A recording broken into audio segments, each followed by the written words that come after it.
Welcome to another episode of Middle Ground with JLE L.L.C, where we treat you like family. That's the theme song, Detroit Love, off my first album, the JLE Experience. I own the music and copyright. Don't mute nothing Facebook. Always got to say that. We got another amazing guest for you in this season 10. Got some stuff behind the names. We got to get that out there. Make sure we represent right. We have Senior Manager, Elite Specialist Programs, Project Manager, Certified Scrum Master, Lean Six Sigma, Sara Dickinson, PMP. Welcome to the show. Hi, so great to be here. Thank you. Thank you. I appreciate you for doing it.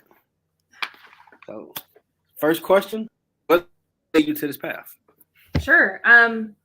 So it's kind of like a long story, but not that long, I promise. I did retail management for a good part of my life. And I got to a point where I realized I either needed to move into like a district manager type role, or I needed to kind of take a leap of faith and do something new. And I talked to my district manager at the time, who was an awesome support system.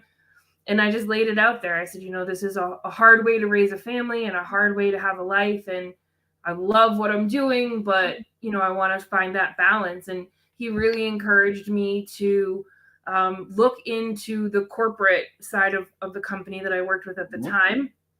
And, not to be afraid to try something new. And with his support, I applied for a job in the corporate office and, was blessed enough to be selected. And that changed my whole trajectory from retail management to working in a corporate setting. And that's where I'm here. Awesome. So what is the duties of a senior manager? Sure. For me, I work with our channel team at Lenovo, and I help design incentive programs for our partners that sell Lenovo.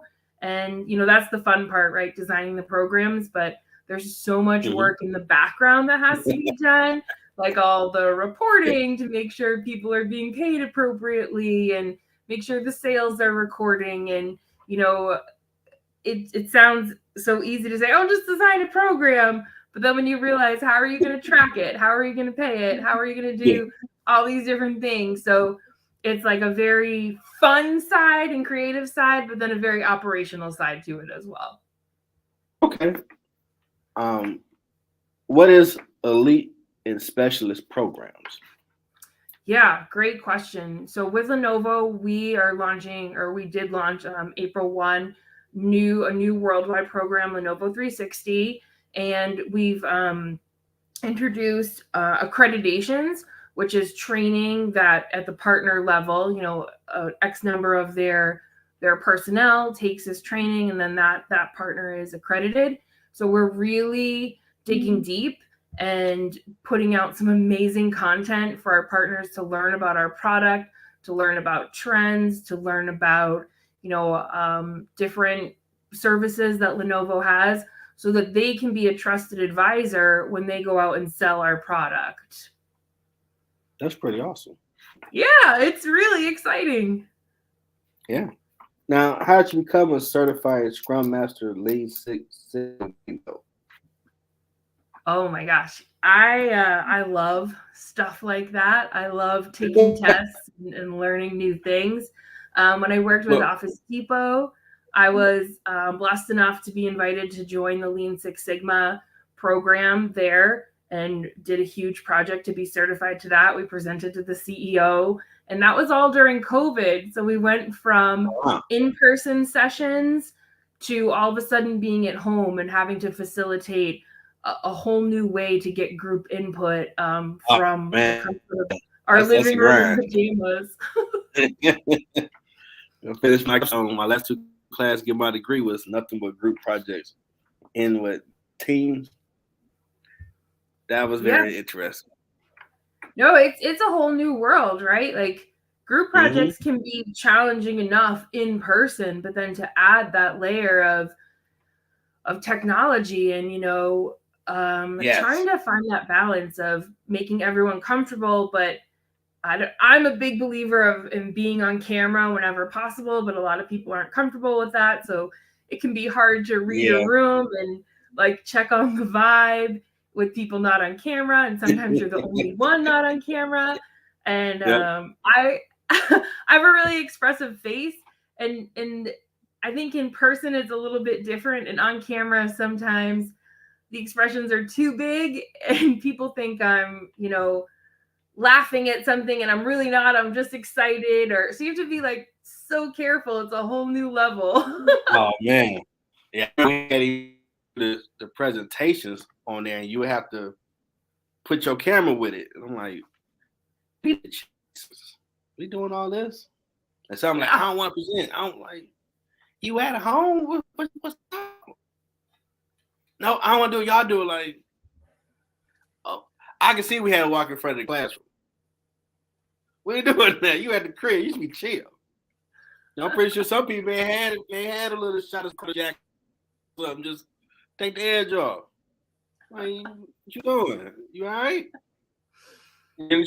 Hospital anybody and hydrate. Yeah. Now, what is the Sigma 6 though? So Lean Six Sigma is a discipline of I don't want to undersell it, but I also don't want to oversell it. It's organization. It's ways to organize information and ways to look at information. It's used a lot in manufacturing, for instance, and you can like watch how a process is being done. And there's all sorts of really different cool tools that you can use to sort of take that information and extrapolate it. So for instance, when I was doing my big project, one of the things I used was a spaghetti map. So we would track where people started in a store and then where they ended up. And it was so interesting to watch over 100 people do it and see where there was probably, 100 different ways they could walk from point A to point B. There was really like 3 main ways everybody was doing it. So you were seeing which end caps they were walking by, which people they may or may not have interacted with. So to be able to use something like that kind of organizational tool to help design end caps and make sure the right product is there, or to know where to put a greeter or someone that can help customers, use for things like that.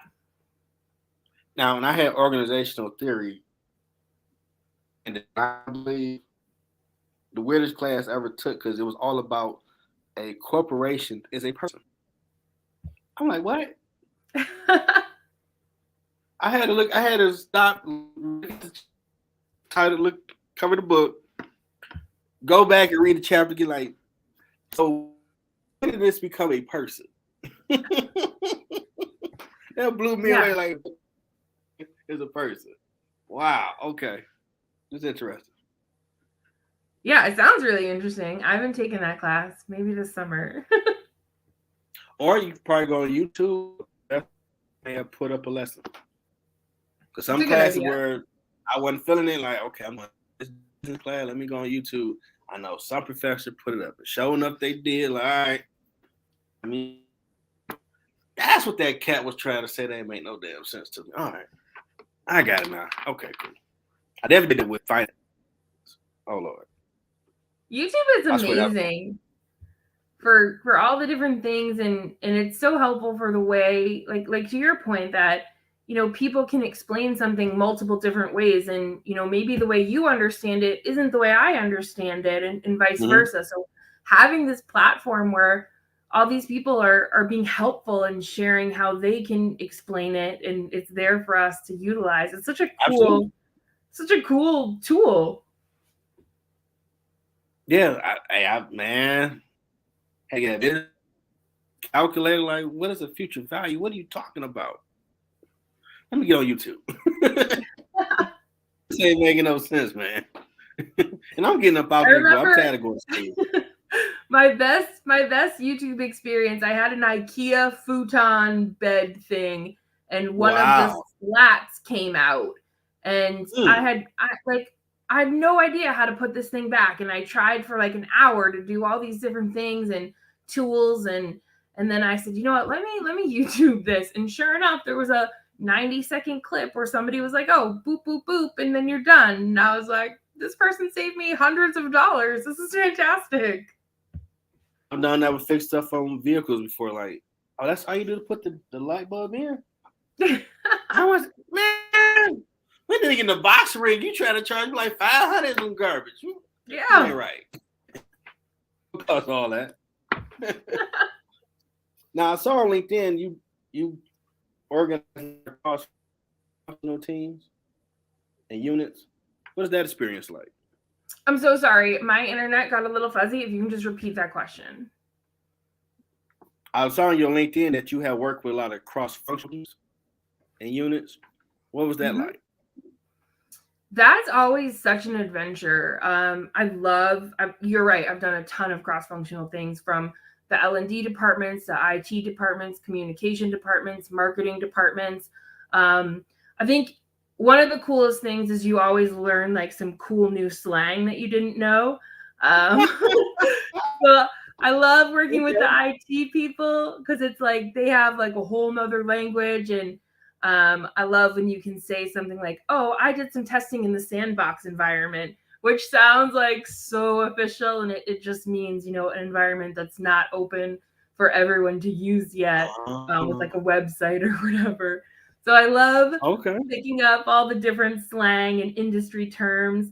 And I just love meeting new people and kind of hearing their journey and how they got from point A to point B. Because I think we all have so much more in common than we realize sometimes. So it's really cool to hear those stories and to make those connections. Now, before COVID, did your company ever have those team development type meetings?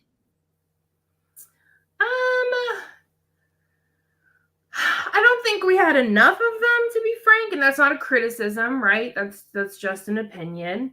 I know they were developing a program where you could shadow other jobs, which was really cool. I wasn't there when it was put into place, and I don't know how it's going with Office Depot. But I think the more we can all learn about other departments and how they work, it's just for the benefit of the whole person, right? Like you said, a corporation's a person.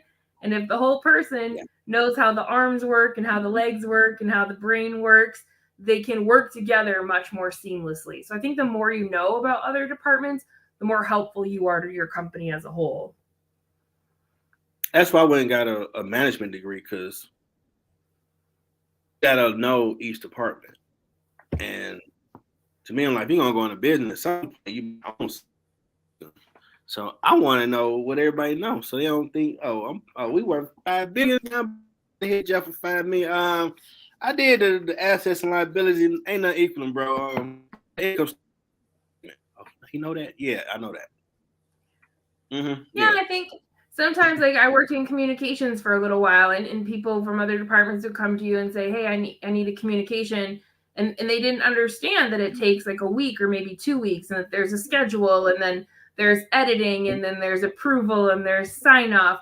So just knowing those little behind the scene details just make you a more well-rounded employee. So, if you need something, there's a runway of time involved sometimes. Or, working with IT, they work in sprints, and, maybe the next 2 sprints are booked up and your request can't get in for a month or 2 months. Just being realistic with your expectations and understanding that there is a process in every department, I think, is so helpful. Okay. Well, we have to promote and market whatever you have going on. The floor is yours. Yeah. So I think I'm doing some really cool things with Lenovo right now. Last year, I was blessed to go to Women of the Channel, with a couple hundred women from around North America. And we heard some really great speakers talk about allyship. And it inspired, about 8 of us from Lenovo, including my director, who's amazing, to come back to Lenovo and say, hey, we want to start an allyship movement. And so we've been we're developing a training curriculum so that people in our company can take a set curriculum and then earn a badge that says that they've, taken this curriculum. And we're working with, we have different employee resource groups. We have BLAST, which is for Black leaders. And then we have LEAD, which is for people from Pacific Islander and that different background. We have Ola, which is the different Spanish countries. So we have all these cool employee resource groups, and we are trying to partner with all of them to see how we can best offer our services to promote allyship, and to help, right? And I think one of the biggest things that I've learned in this allyship journey is I can't call myself an ally. I can want to be an ally and I can do my best to be an ally, but that badge of honor has to be given from someone that I've helped, and they have to say, yeah, I look at Sara as an ally. So really humbling to know I want to do all these things, but I can't just assign myself that label. I have to earn that. Okay. I know in business school they definitely talked about social responsibility. Every corporation, brand, you gotta have that in there. I'm like, it's different from about profit margins and getting that golden parachute. Yeah. You came a long way. And while we were, putting together our proposal for how to bring allyship to Lenovo in a more formal way, because there's mentorship and sponsorship and things like that. Lenovo has an awesome culture. I cannot say enough positive things about our culture. So wanting to bring in this, this other avenue. One of the things that, we kind of learned is companies with a better diversity in their C-suite have higher profit margins. And so cool to see the evidence of something that deep down, right? Like, we know diversity is just good for everyone, but then to see some black and white evidence that says, hey, companies with C-suite diversity do about 17% more profit margin was really an awesome, inspiring thing to see. Oh, that definitely gonna get somebody's ears perking up. 17%. Yeah. That's that Scrooge McDuck talk right there. Like, okay, we need more of that. Let's get it cracking. Yes. Anything else you got going on? I think for me, I'm really trying to just sort of be more mindful about living in the moment and kind of embracing kindness anywhere I possibly can. I feel like with COVID and everything and how much the world changed,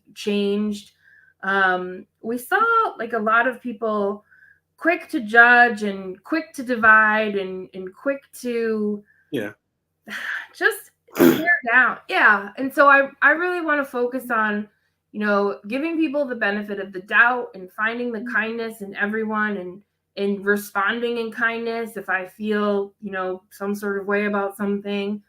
And just sort of just being a better person in general. Yeah. I mean, whatever faith you claim, that's pretty much what it all talks about. Love your neighbor as yourself. Yeah. You don't do it enough. And I think, I love, if you've ever been to like a lake or a pond and you throw a rock in and you watch those ripples and they go on until you can't see them anymore. And each of our actions is like a ripple. And you can choose to have your ripples be filled with kindness and filled with love, or you can choose to have them not. And I want, when I walk away from a conversation or when I walk away from an event, I want people to think, oh, she was really positive. She brought a lot to the table, and not think, oh, wow, she was kind of negative or she complained a lot. I want to make sure that my ripples are impactful in a good way. I believe so. From engaging you this first time, you've seen right energy, right vibe. Thanks. Ditto. So what has been anything else before we move on? No, I think that's good. Okay. What has been your biggest challenge on your journey so far? I think one of my biggest challenges when I moved from working in a retail store to the corporate environment, I had to sort of reset my mind a little bit. I didn't realize when people said, Sara, tell me your opinion, they didn't really mean tell me your honest opinion. They sometimes meant tell us what we want to hear. Yeah. So I had to learn to be able to kind of like, let's call it a criticism sandwich. If they said, we have this great idea that everyone should wear top hats, and my initial gut reaction would be like, that's a horrible idea. I had to learn to say, wow, that's an interesting idea. I wonder how that will make people feel, or I wonder how that will impact X, Y, or Z, so that I wasn't the one saying, this isn't the best idea I've ever heard, but I was leading people to think, oh, maybe that isn't the greatest idea. Because I don't want to be, it's very hard to remove a negative label, right? If you get labeled a negative, especially female, you get labeled a negative female, it's really hard to undo that bias. So it's really important that it was important to me that I remained true to myself and that I was honest, but I found a positive way to do it so that people were interested in my feedback and found it valuable. So that was a big struggle for me.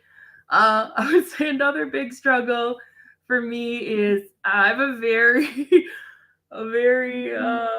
like, my face says a lot, right? What's the expression? If my mouth doesn't say it, my face will. And sometimes I don't even know, like, sometimes I might roll my eyes, or sometimes I might kind of chuckle about it. You don't have a poker face. Yeah. So I have to learn to They're going to know how you feel about, oh, she didn't like what you did. Did you see her face? Like, oh, she did that, like, she was here. Like, and sometimes I'm not even reacting to what's being said. I might be thinking about a conversation that I had with my daughter 20 minutes before the meeting started, and it just popped back in my head. So for me, that's like a constant struggle to ensure that my body language is open and welcoming, and that my face is also open and welcoming, and people know I'm here to listen and to help and be a part of the team. Now, the craziest moment I had in my topics of management class, we had our group, he gave us a list of books, and each group had to get one and present before COVID. Things like February 2020. What it was about. I'm like, okay, no problem. Then one group was getting up there, they laughing like, man, we about to. I'm like, what they laughing about?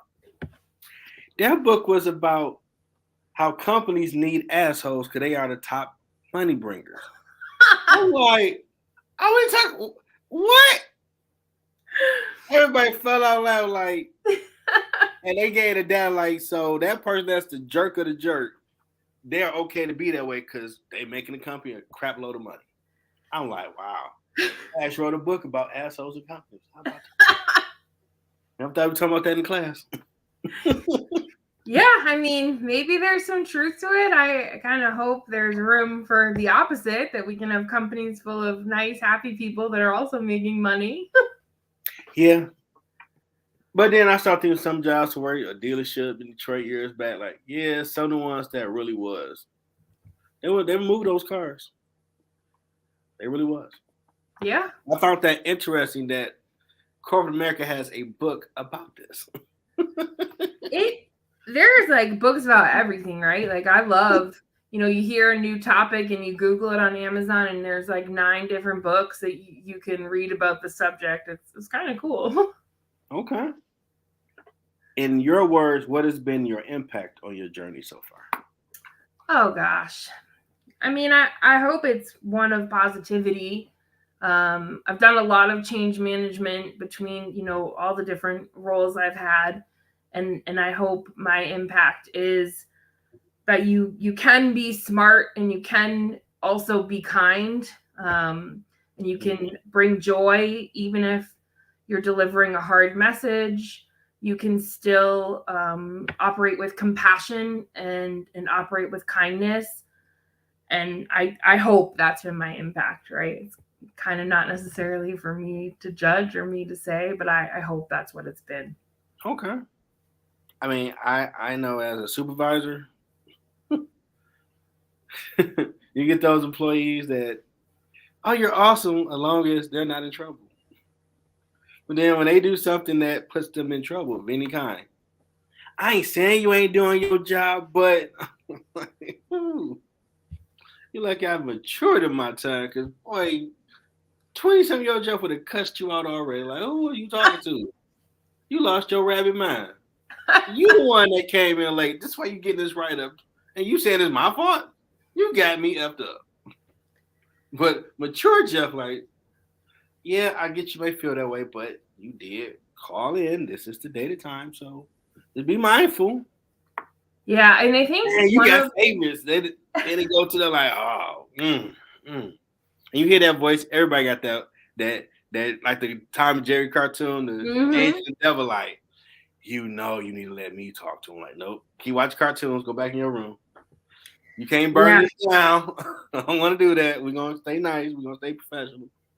And I think that the biggest lesson I've learned for things like that, right, for when you have to discipline like one of your best employees or things like that, as long as you were equal the whole time, right? Like you weren't letting, your favorite person, Jeff, get away with coming in late and, letting Sally get in trouble. As long as you are equal and fair, fair, I think, yeah, exactly. Absolutely. I think people respect that. Hey, I got a reputation at the site where I work at because he's by the book, and I'm gonna walk. I get paid to do exercise, so as long as you do what you're supposed to do, you're all right. Right. Either you're gonna get what you earn, good, bad, indifferent. What I've always told my employees. So you need to write up, you're gonna get it. You need to be praised. When I throw you a party, I'm gonna do it. Or we gotta see what this topsy-turvy in the middle is. We gotta figure that one out for you too. Yes. But I don't have a dog in this at all. Right. You do it and keep moving. And I've learned that most of them have respected that because I will hear different stuff about other people. Like, oh, well, this business ain't personal.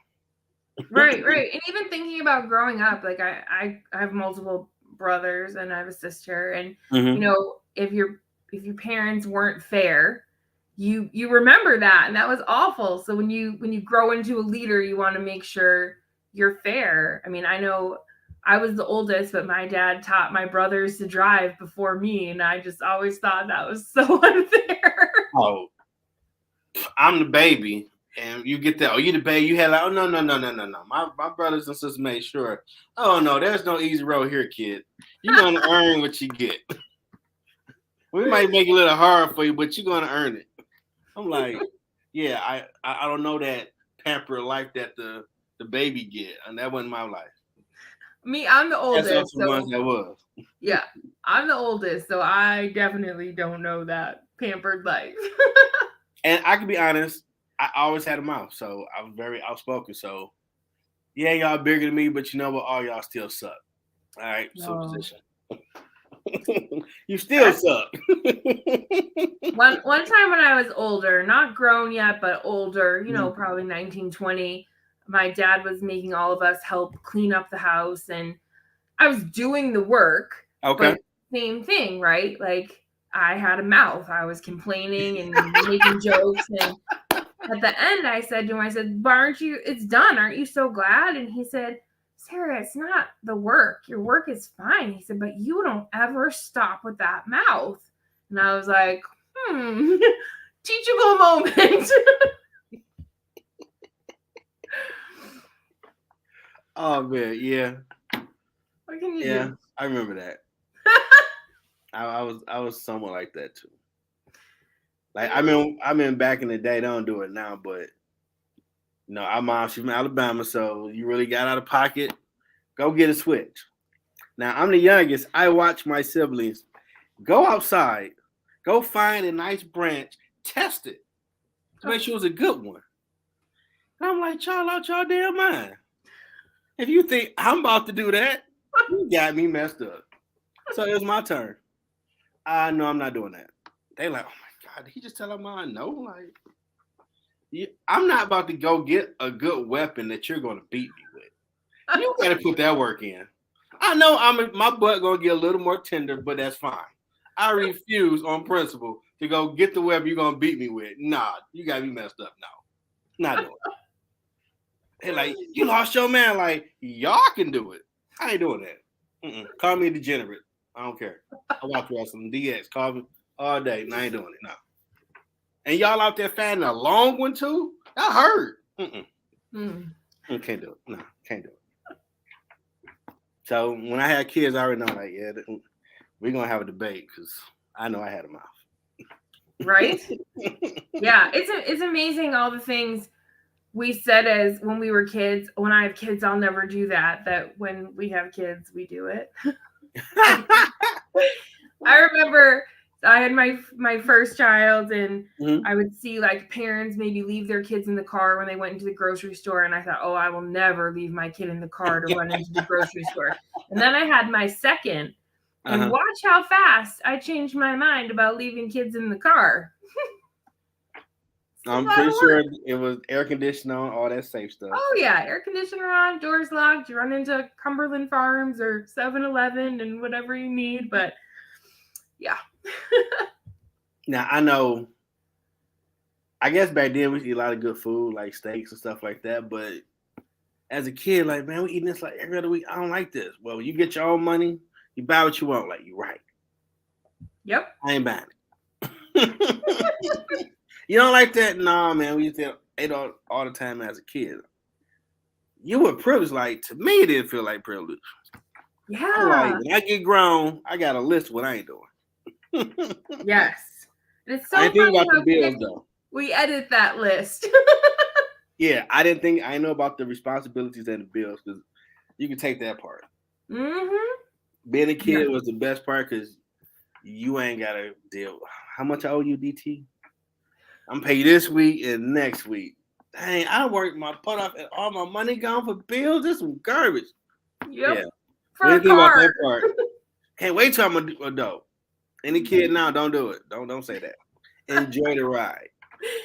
I think it's so important we find the joy in like all the stages, right? Sometimes we're so quick to say, oh, I can't wait to be retired, or oh, I can't wait to this.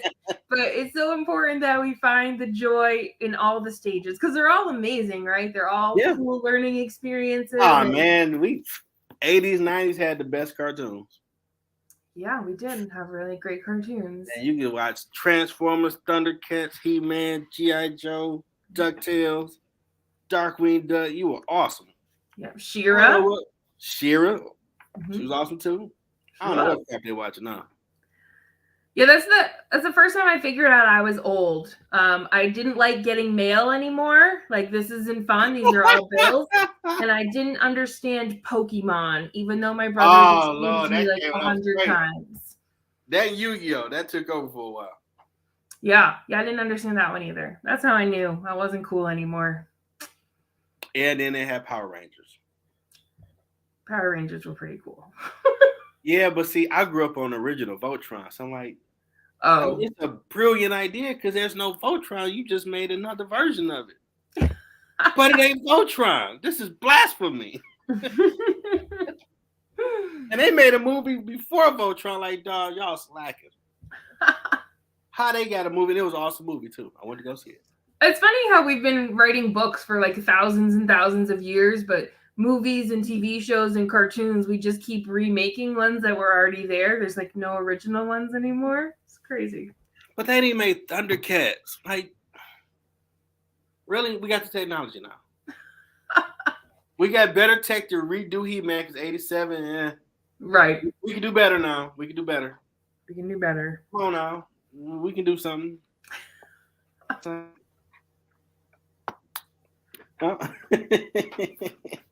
My little tirade about cartoons. Fair enough. All right. And that Yoda game question. What advice do you have for... Well, hold on. My bad. I'm messing up. Didn't I ask you your impact already? Yep. Okay. Just make sure. Nailed it. Okay. So the Yoda game question. What advice do you have for someone trying to find their purpose? Okay. This is my favorite question, and I'm so ready for this. All right. I have a whole bunch of things to say. Sure. Number one, I would say don't discount prayer. Really spend time with the Lord and listen to what he's telling you, because you can't do it all on your own. Number two, I would say don't be afraid to try new things. Don't be afraid to go out of your comfort zone. You know, give something a try. Give yourself 6 weeks or 8 weeks to see if you enjoy it or you find anything valuable about it before you kind of write it off and think it's not for you. Don't be afraid to apply for jobs that maybe you don't think you're qualified for. Maybe you only have 4 or 5 out of the 10 things that they have on that list. But maybe you're willing to learn and maybe you have the right attitude to fit into a team. So don't be afraid to apply for a job that, on paper, maybe you're not perfect for. And I think really importantly too, always listen to what your internal like dialogue is telling you. If somebody's asking you to do something you're not comfortable with, or it's kind of warping your principles a little bit, don't be afraid to step out of it, right? There are other jobs and other opportunities, and if you're not a great fit culturally or morally, go do something else. It's not worth the paycheck to have the mental cost that something like that takes. Man, that's that fire right there. Right? Mental cost. You had that bet. Like, come on. Yeah. My favorite question. You called it out like I'm a teenager who never wants to hear anything I have to say. So to be asked, like, what's your advice is so wonderful. You just forgot the point like Major League movie. When they knocking out the park. Nice. But this your first podcast? Yeah. Oh, wow. Mm-hmm. How did you like the experience? This was so cool. This I had to ask my director to make sure this is something I was, do with my company. And I said to her, I said, I really want to do it because it's so far outside of my comfort zone. And I don't think we're growing if we're not a little uncomfortable now and then. So this was a really cool experience. I think you're a phenomenal host. You really made me feel comfortable from the get-go. And I appreciate that. Hey, that's the tagline where we treat you like family. I need that Yoda game at the end. Someone gonna watch it live or watch it later, like, oh, I want to go in corporate America. I can. Well, Sarah said, try these 14. Let me try that. Yeah, don't be afraid, and volunteer for projects. That's another great thing. Like, if they're looking for volunteers for a cross-functional project and you think you can fit it into your workload, don't sacrifice your mental health or your work-life balance. But if you can fit it in, anything you can volunteer for. You never know who you're going to meet. You never know what you're going to learn. You never know. You might find your passion that you didn't even know you had. So always volunteer for those cool projects. Now, my first encounter with getting clearance, I interviewed Assistant U.S. Attorney Terrence Hagerbook. Great guy, doing a lot of mentorship with young men. And when he sent me the email, like, I need to get clearance, I'm like, oh, Lord, the Men in Black coming? Whoa, here the questions, man. I'm only asking your job. That's it. I don't want to know nothing. I don't want to know about the aliens. I don't want about nothing. I don't need them knocking at my door or hearing extra buzz like, are they watching me? They're going to get me when I'm sleeping. I don't want them problems. He started dying laughing. I'm just saying. It's about your journey to get there. That's it. So even when I was talking with the House Speaker of Michigan, other people like, this ain't nothing. Don't classify stuff. Basic questions about how you got here and advice for someone, figure out theirs. Oh, okay, that's cool. It's cool. Yeah, you had some amazing guests. I was blown away when I was looking through, the other episodes that you've had, and like I said to you before in the waiting room, last week's the replay of Rochelle Chapman. She is just such a firecracker. So amazing. Man, hey, what we saying on there about that laughter, many days out going there to pull the trash. And she got that look like she about to flip the table like, stay focused. How many classes you got left? Whew. You're right. That's the purpose. Tunnel vision. All that stuff don't matter. Talk about somebody that has like more than 24 hours in a day. How she fits in everything she's doing. Yeah. Amazing. Just really inspiring. Yeah. I mean, I've been truly blessed and humbled that the people that rock with the middle ground so far. Because some people like, am I a guest on your show? I mean, I seen some of the titles like, I've been tasked to interview all career fields, help you find a purpose. Whether you just had the idea, I want to open a bookstore, for example. It's probably 1,000 other people that's thinking of something, but they're afraid to say, I want to do it, I'm gonna try. Yeah. What made you try and say it out loud? So all the way up to where you're profitable. So I got a lot of ground to cover along the way to where you had the idea and you actually made a profit. Because each step there's someone that I'm learning more of now that is hesitant. Right. Like I published books. I learned a long time ago, if you start it, you finish it. So, okay, this music, put some music out, okay, doing this. Now I got a radio show, okay.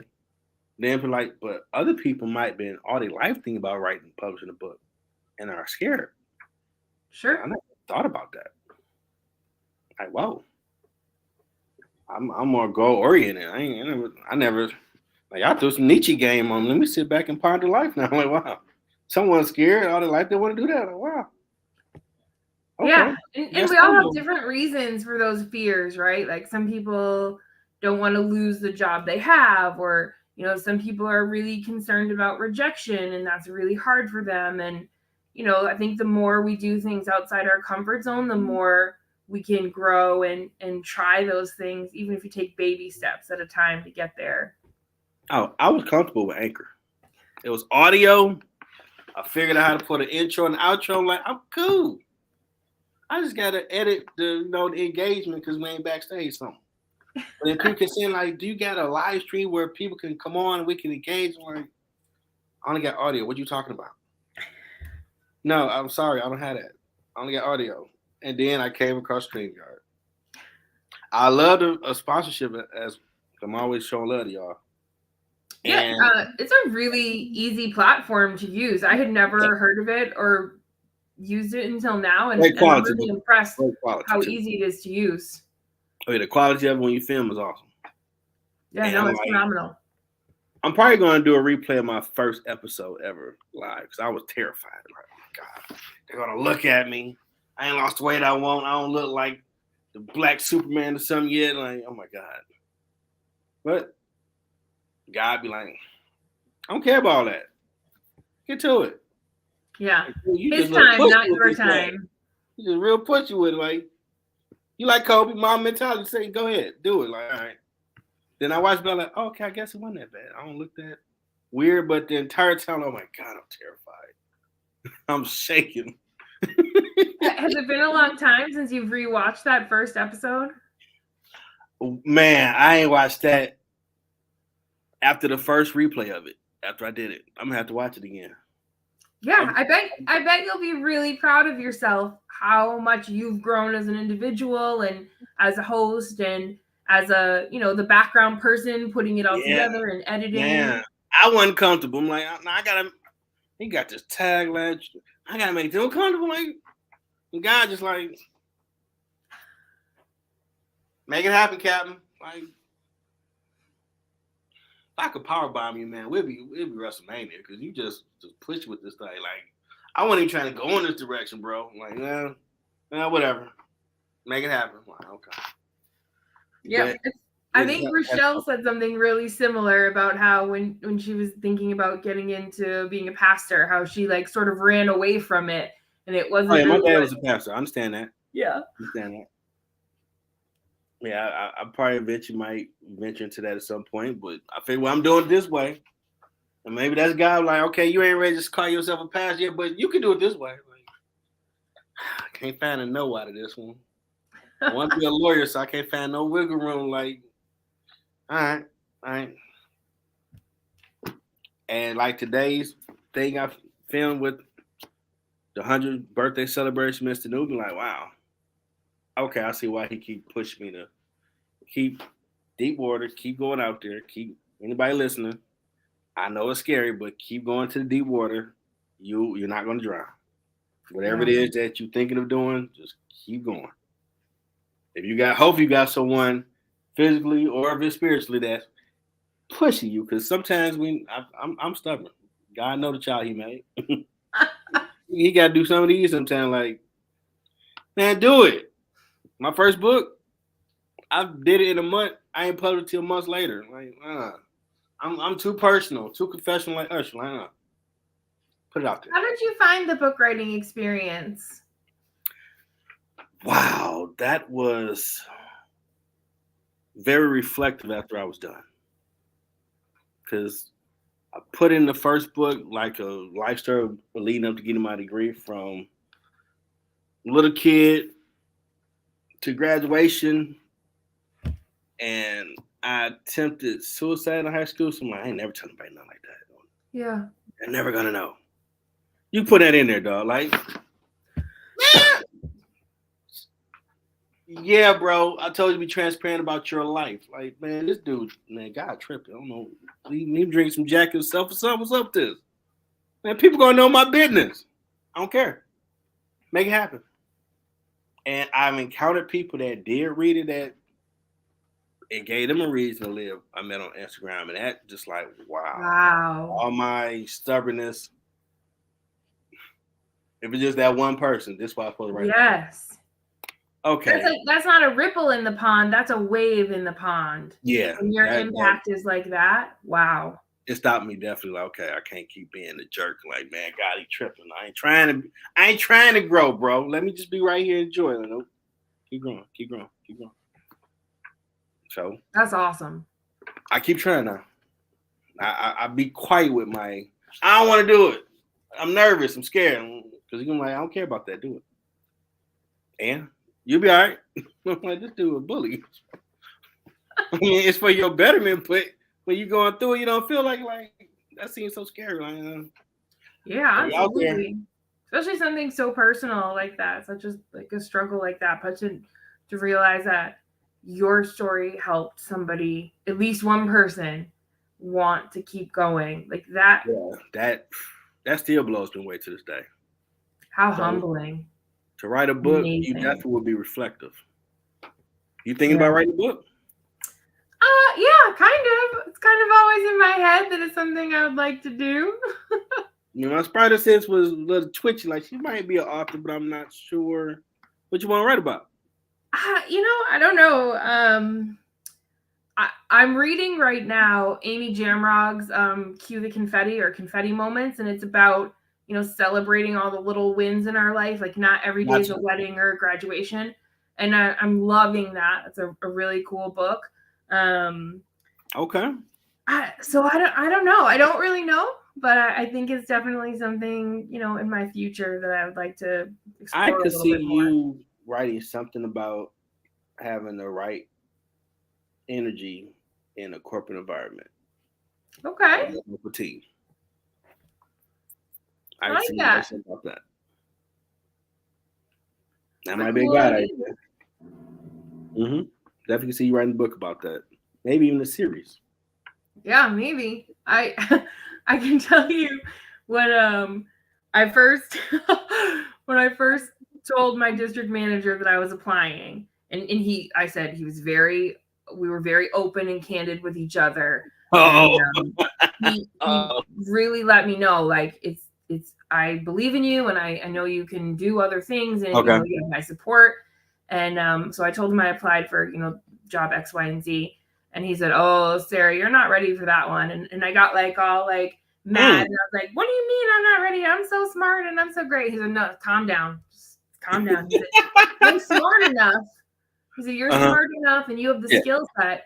He said, "What you don't have is the political skills." He said, "You don't understand how political it is." And I thought, I can do anything. And I just sort of wrote him off. But then he was right. And it was very humbling to realize I was missing this whole skill set that, and I thought I was a people person. And I thought, everybody likes me. And to get in this new environment and need to relearn everything and learn to be better. It was very humbling. You play chess? No, I don't. Watch a YouTube video on how to play chess. Okay. I guarantee it'll help you more going forward. Okay. Because chess is strategy. And whichever video you watch that explain the purpose of chess and anticipate moves ahead, same thing in corporate America. I used to watch that show Lie to Me. That was pretty good. Where he. Oh, that show was great with the body language. That plays a factor too. So you read people's body language. You get a snapshot of where they come from. Are they an Autobot or Decepticon? Okay. Are you a Decepticon? So you move like this. So you know how to put them in that box.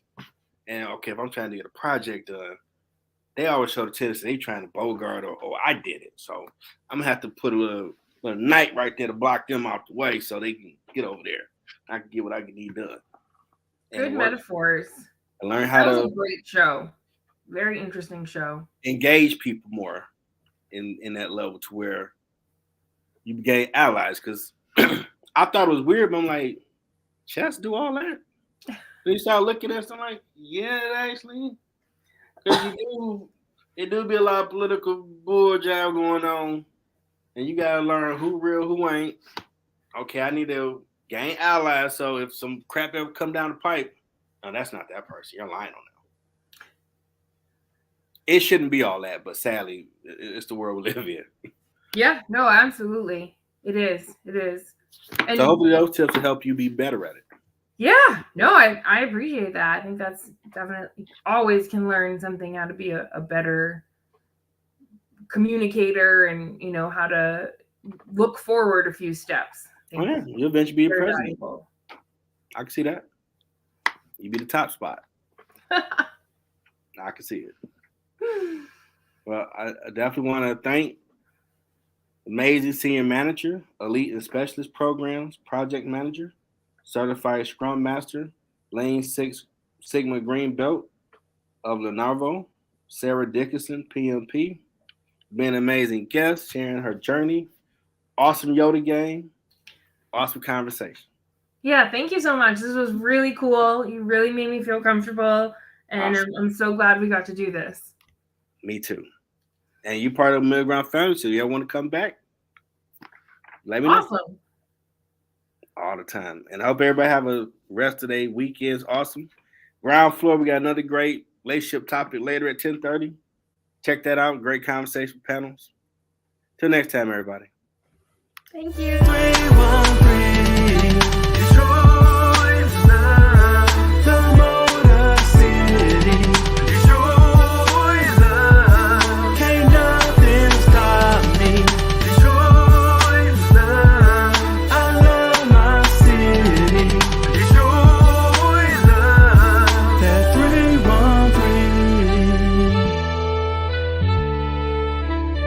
Detroit raised me.